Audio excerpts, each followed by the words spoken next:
Assalamualaikum warahmatullahi wabarakatuh. Kami dari kelompok 6 yang beranggotakan yang pertama ada Keke Cayanti, yaitu saya, lalu yang kedua ada Kevin Berry Pandapotan, dan yang ketiga terdapat Kholiluddin Zulakmal. Di mana pada kesempatan kali ini kami akan mempresentasikan tentang pemutusan hubungan kerja atau PHK yang terdapat pada mata kuliah Hukum Ketenagakerjaan. Yang pertama terdapat definisi dan prinsip-prinsip PHK.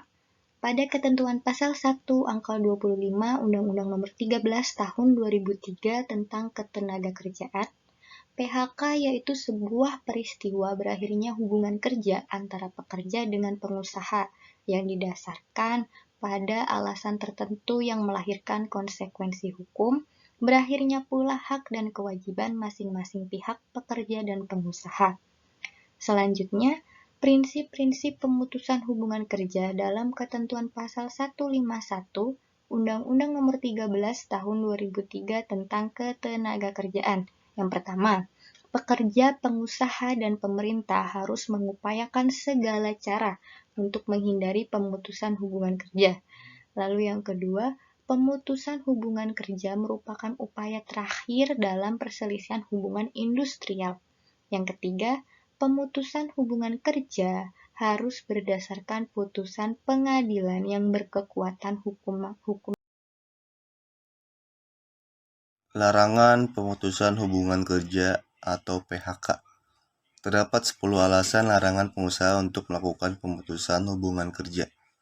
Yaitu yang pertama, halangan tidak dapat bekerja karena sakit berdasarkan keterangan dokter dalam rentang waktu kurang dari 12 bulan secara terus-menerus. Yang kedua, halangan tidak dapat bekerja karena memenuhi kewajiban terhadap negara berdasarkan peraturan perundang-undangan. Yang ketiga, menjalankan ibadah berdasarkan agama. Yang keempat, pekerja menikah. Yang kelima, halangan tidak dapat bekerja bagi pekerja perempuan karena hamil. Keenam, adanya pertalian darah atau ikatan perkawinan dengan pekerja lain dalam satu perusahaan yang sama. 7, mendirikan menjadi anggota dan pengurus serikat pekerja, melakukan kegiatan serikat pekerja atau buruh di luar atau di dalam jam kerja berdasarkan kesepakatan atau berdasarkan perjanjian kerja. Yang ke-8, pekerja mengadukan pengusaha kepada yang berwajib. Yang ke-9, perbedaan paham agama, aliran politik, suku, warna kulit, golongan, dan seterusnya. Yang ke-10, halangan tidak dapat bekerja karena kompensasi pemutusan hubungan kerja diatur pada pasal 156 ayat 1 Undang-Undang Ketenagakerjaan telah mengatur secara tegas komponen dari kompensasi pengakhiran hubungan kerja terdiri dari 3 hal, yaitu 1. Pesangon, 2. Uang penghargaan masa kerja, dan 3. Uang penggantian hak. Selanjutnya terdapat 2 kondisi batasan waktu.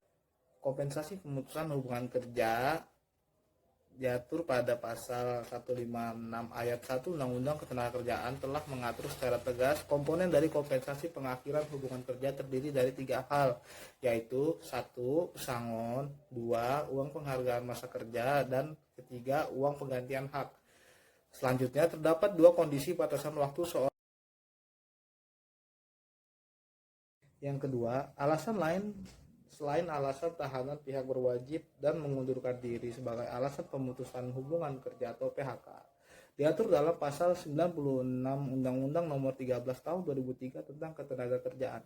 Perlu dipahami, ketentuan pasal tersebut awalnya membatasi daluarsa 2 tahun sejak timbulnya hak. Namun, pemberlakuan pasal ini telah dibatalkan oleh putusan Mahkamah Konstitusi Nomor 100.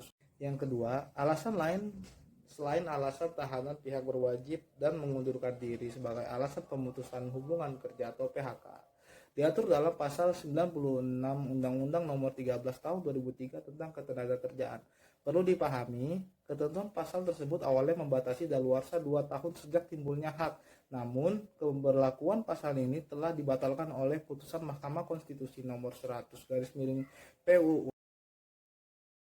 Hak pekerja selama menuju proses pemutusan hubungan kerja atau PHK. Yang pertama, tetap bekerja dan menerima upah, yaitu pada pasal 155 ayat 2 Undang-Undang Nomor 13 Tahun 2003 tentang Ketenagakerjaan. Lalu yang kedua, terdapat tidak bekerja dan menerima upah skorsing.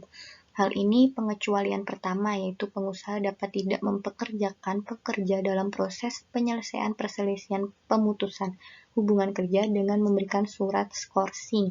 Dan yang ketiga, tidak bekerja dan menerima upah proses, yaitu pekerja sedang menjalankan mekanisme penyelesaian perselisihan PHK dan pengusaha atas kehendaknya secara sadar dan sengaja tidak memperbolehkan pekerja yang bersangkutan untuk tetap bekerja kembali seperti biasa.